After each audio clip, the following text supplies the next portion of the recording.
Welcome to Future Knowledge, a podcast about knowledge, creativity, and policy, brought to you by the Internet Archive and Authors Alliance. Libraries, archives, and museums never asked to be disrupted.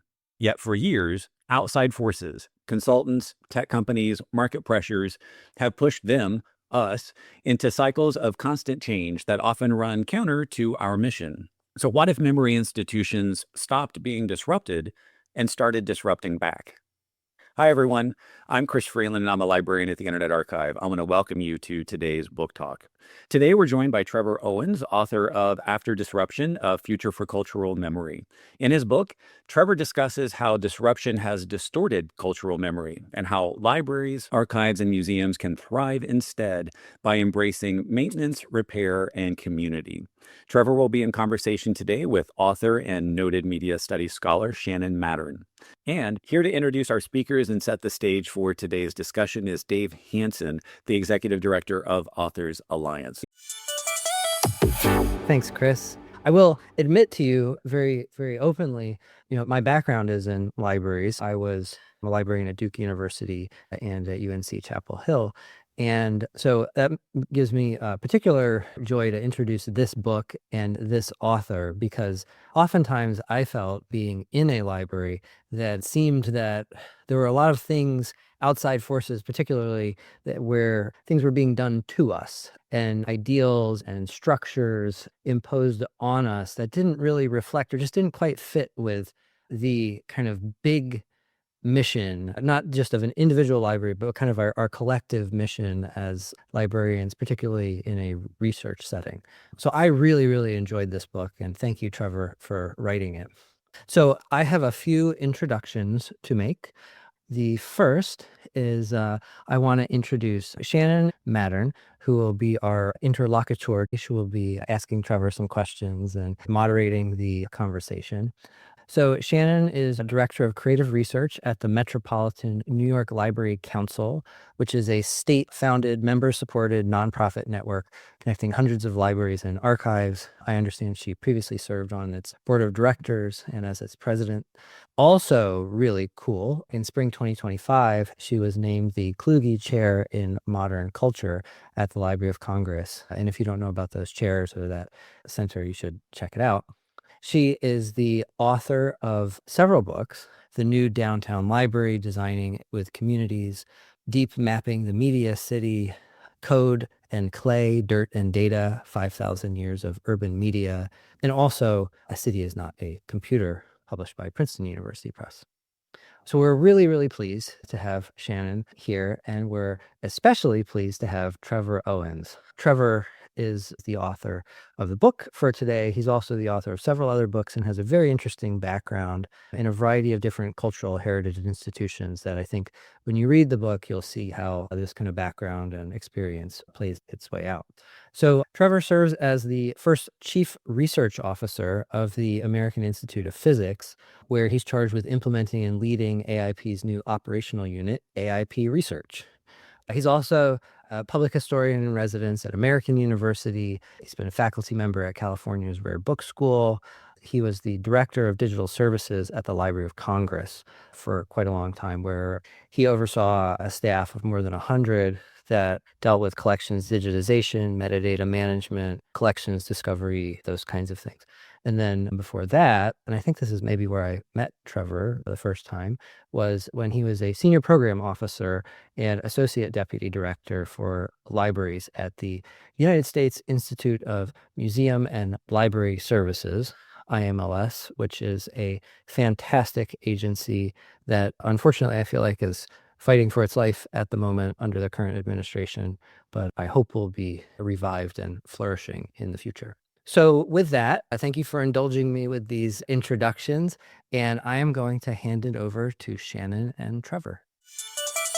Thanks so much, Dave. Big fan of the ongoing work that IA and Authors Alliance do. So really, really thrilled to have this chance to talk with the community here about some of what I've worked in my book. My thought for this, I'm just going to do a few opening remarks sort of to give some people context about the book before just jumping into conversation. I'm a big fan of Shannon, so I'm really curious for any and all questions she has about me in the book. And I think that discussion is going to be a lot more fun than if I gave a big talk about the book. So I'll just set it up with a little bit of context. And the place this book starts is actually where my last book ended. So my last book, The Theory and Craft of Digital Preservation, is mostly about making the argument that digital preservation work to ensure enduring access to digital information in anybody's collections, but particularly for cultural heritage institutions, that is mostly something that needs to be in dialogue with and build on traditions in collections and preservations, collections care, conservation, things like that. And so that's sort of the arc of that book. But it ends with a chapter where I encourage people that we need to think like futurists. Really, the long-term future of digital preservation is actually just access in the future. So we need to be thinking about what technologies or systems or infrastructure those things look like 10, 20, 100, 1,000 years from now, right? That is like a meaningful area of activity for people who care about digital preservation. And so in that context, the book ends first talking about some technological things to think about, but then really when you take that futurist perspective and you say, what are the biggest threats to enduring access to digital information? They're not really technical. They're much more about sort of the vibrancy of whole systems and communities, the public trust, the ability to continue resourcing institutions. So in that context, often digital preservation ends up starting out seeming like it's mostly a technical problem, but when you really delve into it, it becomes very clear that it's mostly about what a society values, what communities value, where they're willing to put resources, whose ideas about the future are valued and appreciated. So that really set up what became the beginnings of my most recent book, the one we're here to talk about today, After Disruption, A Future for Cultural Memory. And so building on that idea that, we really need to be intentional about the future of our institutions, the first half of After Disruption focuses on my sort of diagnosis of three things that I think are really problematic, three really bad mindsets that play out, and I've seen play out in a number of cultural heritage institutions through my career. The book has a slightly memoir-esque kind of element to it. There's a lot of personal reflection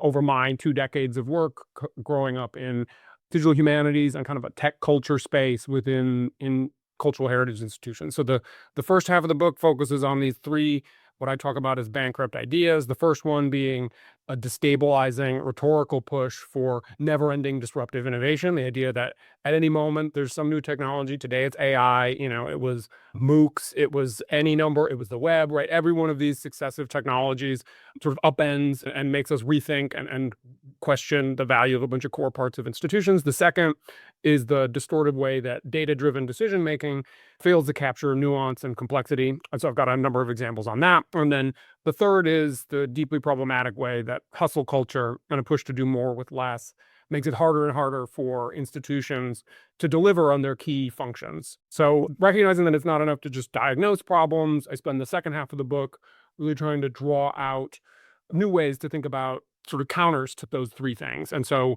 I draw a lot on work in Afrofuturism, queer futurist scholarship, feminist philosophy, disability justice, science and technology studies, and the work of indigenous and majority world historians and scientists to make a case for the centrality of maintenance, care, and repair as a rich and interrelated set of frameworks to build a better future in which libraries, archives, and museums can thrive as sites of belonging and connection through their collections. So that's sort of a bit of a framework for it. And with that, I think I'll just take a step back here and invite Shannon in to kick off our conversation.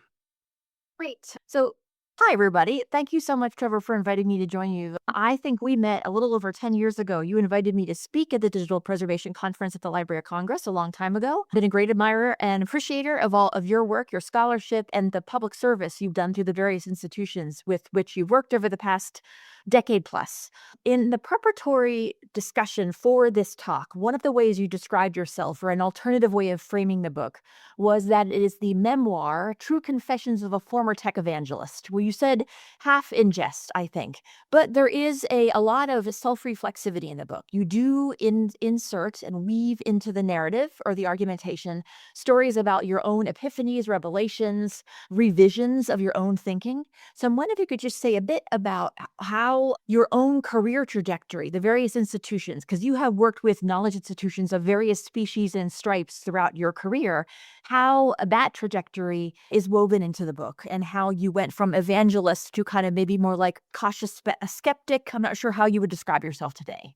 Yeah, no, thank you for that question. I'm delighted you were up for doing this too. I'll just stop and say that because I'm a mutual admirer of your work and really pleased to have this chance. And so to your question, so yeah, my career trajectory from starting out shortly after I got out of college, I worked at the Center for History and New Media and I was actually hired into a job called Technology Evangelist, which I don't think the Center for History and Media would advertise a job with that title at this point in time. But the idea in that case was I was really working to help evangelize this open source piece of software, Zotero, which hopefully many people use and enjoy. It's a great way to organize and manage research.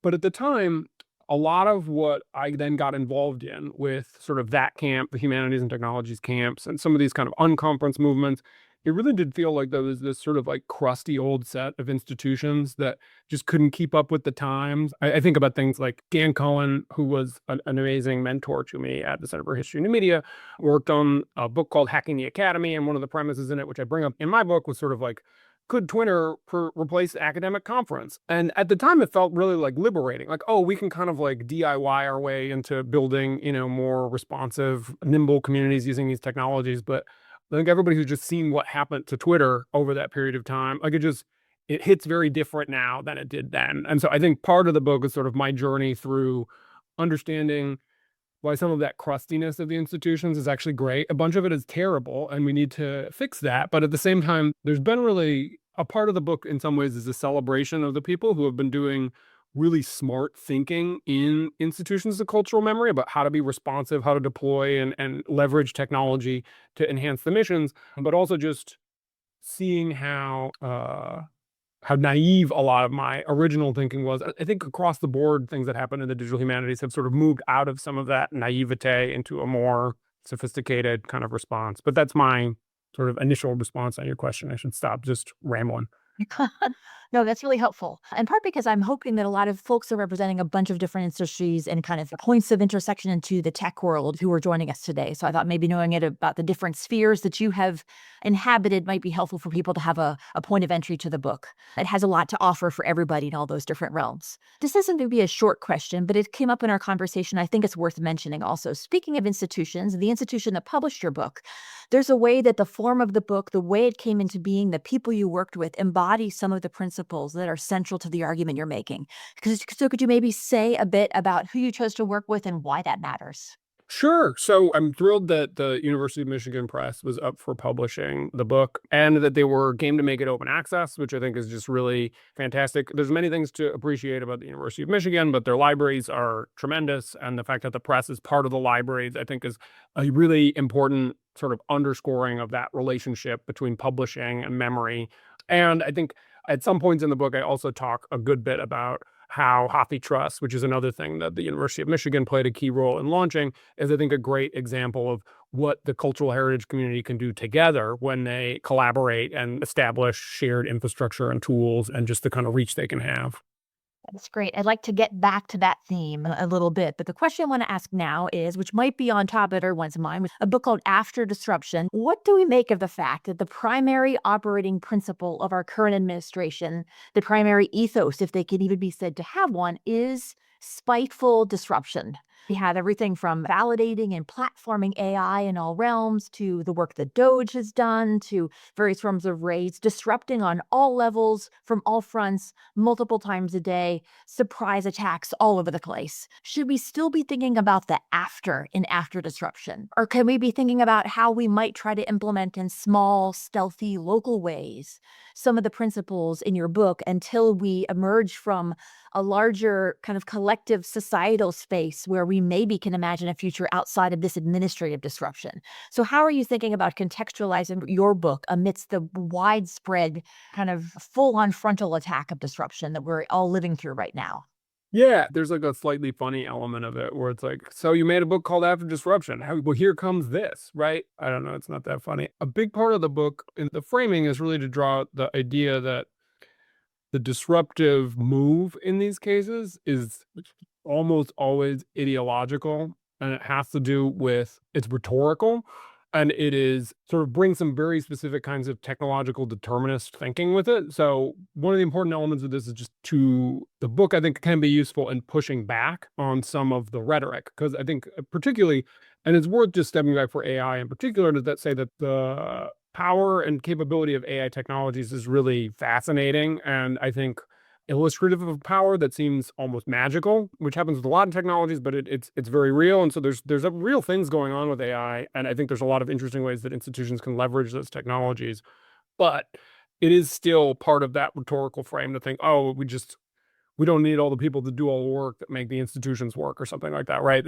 So hopefully the book can be a useful resource in pushing back on some of that. I do think there is a one way or the other, whatever comes after one of the things I open the book with is there's a whole bunch of fun after titled books, like After the Future or After Nature, right? Like, and in each of these cases, I think there's a similar theme going through a lot of this literature, which is saying, what is it that comes after this very extractive sort of grinding us out kind of moment that we're in? And I think my book is useful to help navigate that, even after particularly intense disruptive things like what we're going through now and during. I mean, that's part of the hope. And so I think in that vein, maintenance, care, and repair, I think are really powerful frameworks. I think they're also things that we can and should do more to build stories around and show how that's central to what we do, because it is, I think, part of those rhetorical struggles about the future are really important. That's, I think, another undergirding theme.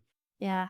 Another theme throughout the book is the fact that we need to think about temporality differently. There's not always about like we're moving fast, breaking things. There's a lot of like claims of innovation and disruptions within the tech world, the commercial tech world in particular, that are buttressed by the fact that you are kind of conveniently ahistorical. You can claim novelty and innovation because you just happen not to have done the research or acknowledge the precedents. Like, we've reinvented the bus. Wouldn't it be amazing if we could kind of disrupt commercial publishing and share books? Well, an institution has long existed that does that, for instance. So we see that frequently. But you're also talking about multiple temporal levels. You've disrupted the disruptive way of thinking about time. You talk about revisionist history. You also talk about small kind of microtemporalities and what we can do on a small local level now. Well, and I'm thrilled you brought that up. And I do think what's so important about it, too, is that one of the things that I try to get out in the book, and we may get into it some more, is that who gets to imagine the future, who has space to create visions of the future. These are incredibly important, like, questions. And so work like what you're doing that helps create sort of space and time for people in the cultural heritage community to help think about what we want to build and not just always be in kind of a reactive space. Because I think that's one of the problems with the disruptive innovation framing is it's on one level, it works to keep everyone on their heels. So it's harder to put forward sort of rich visions for the future for our institutions. And maybe I'll just jump ahead to a question that is partly about that, where you talk in chapter 2, I believe, about the power of cultivating your own digital talent and building your own digital infrastructures. This was a big part of some early digital humanities too, where it was kind of exciting to let 1,000 flowers bloom. Everybody's building their own mapping platform. I was part of one too. It lasted about 5 years until nobody wanted to maintain it anymore. So these are the perpetual challenges you talk about. So I wonder if you just say a bit more about how maybe you're thinking about the idea of cultivating our own digital talent, what space there is for that, especially in this kind of present context, how your thinking about that has evolved. So I think one of the elements with it, and this is something that happens a lot particularly in museum institutions, is there's sort of an outsourcing of the thinking about implementation of digital technologies or use of those tools to advance organizations' missions. And so I think the big thing that if you go to communities like Code for Lib or the Digital Library Federation or the National Digital Stewardship Alliance, a lot of these organizations where there are fantastic early career people working through and thinking through how to work with and implement digital technologies to advance their organization's missions, that if you look at groups like the Library of Congress's Labs group, which is one that I held up as an example, that there are these really interesting places where organizations are figuring out how to make use of and make sense of digital technologies that can support their missions, but are not just sort of like outsourcing that to someone else. I think one of the elements with the two that's worth noting is that like libraries themselves, the Library of Congress is a great example, are information technology innovators and have been for a really long time. So if you go back half a century to when MARC catalog records were starting, or a bunch of these different things that were sort of very early adopters of technology. Another one that I really like is the American Folklife Center at the Library of Congress was almost as soon as records could be cut, going out and recording people singing and sort of folk song and things like this too, right? So there's a long history of new media innovation in cultural heritage institutions. And I think it gets sort of forgotten in a lot of contexts. And so I think there's some element that's about reconnecting with that media innovation history as part of what cultural institutions do, to just reframe them and think about their work differently. Yeah, and it happens on so many different levels of the technical stack, if you want to say. Everything from building kind of new collections, new modes of access and discovery, all the way to building infrastructures. I know that some of your colleagues who are still at the Library of Congress have been funded a lot of community networks projects that are about giving just basic access to the internet through community hubs or anchors. The library often serves as kind of the source of hardware and the source of knowledge and training for communities to build their own access networks. So all of these different scales of building technology, libraries can be really core and have historically been really critical partners for for providing critical. I'm going to use the word critical again. It's a technology that embodies a different set of values that are more principled and considered and intentional and consentful. So I'm glad we're thinking about hopeful things that can still be done. But I want to backtrack a little bit and go think about some of the things in the first chapter, the first section of the book, where you're looking at these ubiquitous ideologies, frameworks that are still present today and telling us why we should be cautious about them. In one of your chapters, in the early part, I think in chapter 1, you talk about the tyranny of metrics, the ubiquity of data. That has shifted a little bit in this current administration as well. So, in a world that seems to be, an administration that seems to be powered by vibes and vengeance, and we will kind of recommend that you don't take aspirin because I feel that it's a dangerous thing to do. We're going on feelings.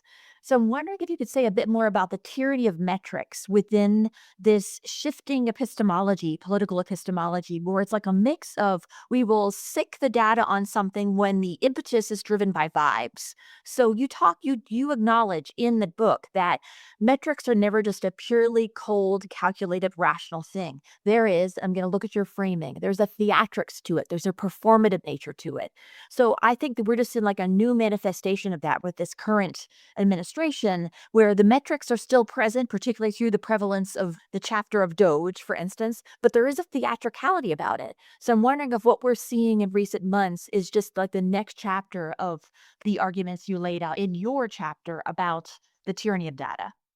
The tyranny of metrics name it borrows from a really great book on the tyranny of metrics that goes into a lot of things really about higher ed and how higher ed sort of has embraced some problematic things around data-driven decision making. But I think your question underscores one of the core problems of a lot of the metric stuff is that the who is required to really engage deeply in a context of justification varies dramatically. And I think it's particularly clear in what's going on in a bunch of the contexts you just drew out, right? But in any event, the sort of extent to which someone has to justify a lot of like educational work and research as opposed to justifying sort of huge amounts of investment in military technologies or those kinds of in almost any situation, the question of who is being required to justify their work or their opinion is often a regression to asking for more. You can infinitely ask for evidence or data on just about anything.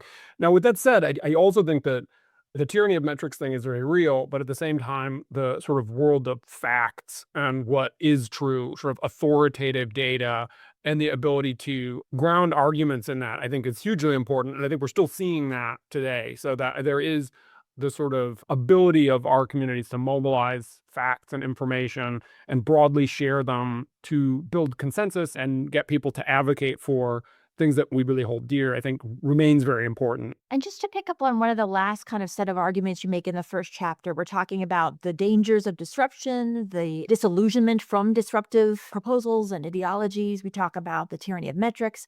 You also talk a bit about labor and some of the things we've historically bought into. We still see that. I mean, look at some of the phrases you're using. Hope labor, the idea that if you just keep plugging away at the unpaid internships, you're eventually going to get discovered and get the job that actually offers a livable wage and a sustainable lifestyle. You talk about vocational awe, Fobazi Eter, who we shall keep in our thoughts and prayers right now. Fobazi's concept of hope for vocational awe, teaching, social work, librarians who often work with low pay and long hours because they are doing the Lord's work, for lack of a better phrase. So there's been a good amount and a rightful critique of some of these ideas. But we also still see the continuation of these ideas through the fact that it seems to be every teenager with whom I have a conversation wants to be an influencer. So they just have to keep plugging away, again, often at this sometimes poorly paid or unrecognized labor in the hope that they will be discovered. So I'm wondering what new messages you might have about them, how to think about labor, particularly in this new disruptive universe that we're living in. Yeah, what I think one of the things that's really challenging right now, it's seeing what's going on with the labor market and the sort of presumed effects of AI sort of eliminating a lot of entry level work for people is particularly disturbing, particularly when we pick apart the fact that people need a lot of subject matter expertise to figure out what's wrong about the outputs of some LLM and how do you get that? Where does that come from? Is itself this new sort of conundrum we're entering into? But I think one of the challenges with a lot of the market-based logic around labor is that if there is work that people would be willing to do for nothing, then it will float to nothing in a market, and that doesn't provide people the resources to live. And so it creates all kinds of problems around who is willing to do that activity for no money because they're independently wealthy or those kinds of things. And that has all kinds of knock-on effects around the institution. So I do think there's a lot of important value in continuing to push for livable pay and wages. I think, continuing efforts around universal basic income, all these there's a lot of different ways to potentially get at solutions. But I think one of the challenges with it too is it ends up that commodification of time then also enters into all kinds of things where like volunteerism is actually hugely important and a cornerstone of our social structure. And so when we are kind of pushed to the limits and we're trying to min-max every hour for resources, it's just a lot of bad cycles that fold in on each other. Well, there's been so much discussion for decades, going back from like the getting things done protocol or methodology of personal time management. If you have trouble being productive, it's really your own challenge that you are not just managing your digital flows effectively. You're not managing your time. You're not using the Pomodoro method, your attention, you're being distracted. You're allowing these things to happen to yourself. I think especially the compounding and sequential crises of the past few years have really shocked people out of that understanding. So teaching through a pandemic, librarianing, doing knowledge work through a pandemic was itself, and then on top of that, the attacks on these institutions reminds people that it's not my problem that I can't keep up anymore. The fact that I am drained is not because I can't do the job. It's a systemic. There has to be something which, labor organizing can be one thing to help with that. It's a larger social capitalist challenge. It's an institutional challenge. It's not individual failures because we are just not managing the bombardment and the ever expanding demands of our jobs. Which gets at another theme that comes through in the second half of the book, where you're talking about occasion that, again, rejecting some of the seeming compulsions from Silicon Valley and the commercial world not to try to keep up. You do not have to adhere to the release schedule of new tech models, for instance. You don't have the same kind of you should not have the same kind of quarterly report mentality or way of measuring accomplishment and success. And also you talk about maybe wanting to offer less. This is something I wrote about in an article over 10 years ago called Libraries Infrastructure, where I say just the expanding mission of a library, the fact that it has become a catch-all for all underfunded social services. That's great. We can celebrate these institutions for doing that. But should they have to do that? When does that become unsustainable? So I wonder if you could say a bit more about the idea of, not even trying to keep up and saying, rather than adopting this Eli or Ezra Klein abundance mentality, instead saying like maybe we should refuse or say no thank you or retreat. When is the stepping back an appropriate approach? Yeah, well, and I think that part of it too is even what is it possible to be effective at? Because I think if you're in sort of a frenzied state of needing to try and do everything at once and sort of spread yourself thinner and thinner, then inevitably you would just become much less effective. And that's true for individuals and it's also true for institutions. And so I think one of the challenges in this is how and where to say no to enough things that are somewhat peripheral to then refocus and say, what are the big things that we can have an impact on? Who are the people that we need to be engaging with? What are those relationships? How do we renew them? And I think within that, the thing that's exciting is the most exciting technology in many cases is actually not some really new shiny thing. The fact that I think just an example I give at work here is for a long time, the Niels Bohr Library and Archives at AIP has been a repository for unpublished manuscript biographies from scientists, physicists. And one of the things what's really exciting now is we used to get them and they'd go in a file and you could come here and see them. But now when we get them, we can have someone sign off on permissions and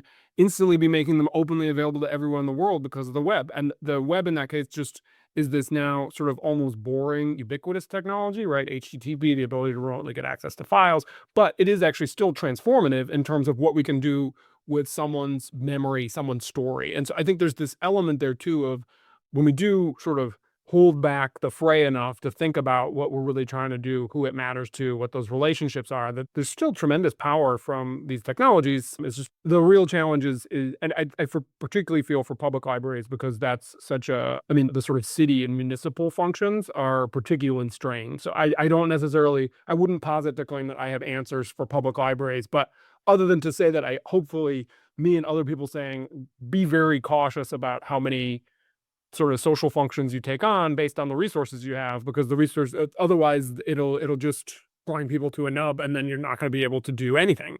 That's such a difficult negotiation, though. I did a focus group with a bunch of Brooklyn public librarians last summer where there was an attempt to try to say, like, I just can't take on anymore. I'm not actually doing a good job doing this by taking on everything. But at the same time, there's nowhere else for some of these institutions to go, especially as a lot of municipal services go entirely online. There's no door you can walk in to talk to somebody.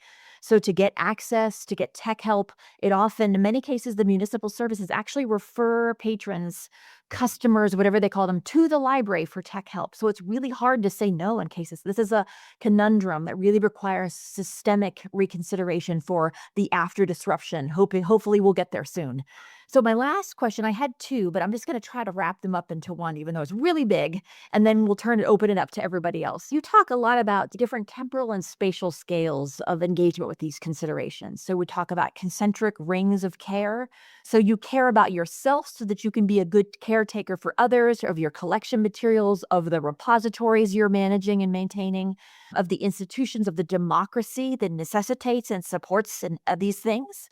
And you also talk about drawing from indigenous thinking, indigenous ontology, the 7 generations, thinking back 7 generations and 4 generations. So everything we do, everything we make, we have to think about the e-waste implications, the supply chains, the mining, of the geological roots of the things we're building. So I'm wondering if you could say a bit about how these entanglements of concentric rings of care, thinking about maintenance, care, repair together, thinking across back 7 generations, forward 7 generations, this is a big scope. So I'm wondering how these things, how they play out in the book and what advice you would have to offer to folks to grapple with this really maybe intimidatingly broad-viewed approach to the challenges you've set forth here. Yeah, thank you for that too. The 7 generation thinking and the feminist ethics of care, I think, are both just amazingly rich frameworks to work from. What's interesting about them is 7 generations is big, but it's not 7,000 generations, right? And the concentric circles of care are about like the relationships you have, the care you depend on, the care you give, how those sort of radiate out. But I think what's really important is that it's very different than some of the sort of long now framing or some of the kind of stuff that comes up around sort of like AGI or some of these, like if you think really scale out, you can justify almost anything you want to do based on some almost infinitesimally small like possibility of something happening in the future, right? So that becomes there's one really long-term version of this that's actually very problematic. In contrast, the 7th generation thinking, those are all people. Like you can imagine who they are, you can think about their world. I think another version of this kind of stuff is like if we take care of the land will take care of us. These sort of holistic thinking about resources and flows and the effects of things on real people who we have relationships with, that it's, for me, it ends up, and I think the way I try to use it in the book is as a set of almost heuristics you can use to think, just sort of telescope out a little bit from what some decision is going to mean now for, people in those webs and rings of care and relationships. Yeah. And I think it also connects to the previous thing we were talking about, where you mentioned Bethany Novisky, somebody I know we both admire. Think about when sometimes that caring involves curated decay, to quote Caitlin DeSaney, who deals with like sometimes you just let a dam decay. Maybe you remove a dam and open up a river again. Maybe you allow for graceful degradation. Maybe you actually sunset a project because it's just too much labor to obligate the next generation to maintain something. So sometimes letting things go, refusing, stepping back is a part of that and considered principled approach to care. Yeah, I think that sustainability in that frame does become, and it's some of the examples of sort of like dam removal projects and sort of rewilding, all kinds of things like this are, I think, incredibly powerful frameworks for us to be looking at and drawing on in terms of thinking about really sort of an ecological mindset for our social and cultural institutions. Thank you. That was a super engaging conversation. It was great. I'm going to hand it back over to Chris. But first, Trevor, Shannon, thank you so much. It was such a great conversation. So, Chris, over to you. A big thank you to Trevor and Shannon for a fascinating conversation. Lots of thoughts about disruption now. I'm going to go hug my library, but not with vocational awe. And to Dave Hansen and Authors Alliance for facilitating and co-hosting our session. Thanks all. Have a great day. Thanks for joining us on this journey into the future of knowledge. Be sure to follow the show. New episodes drop every other Wednesday with bold ideas, fresh insights, and the voices shaping tomorrow.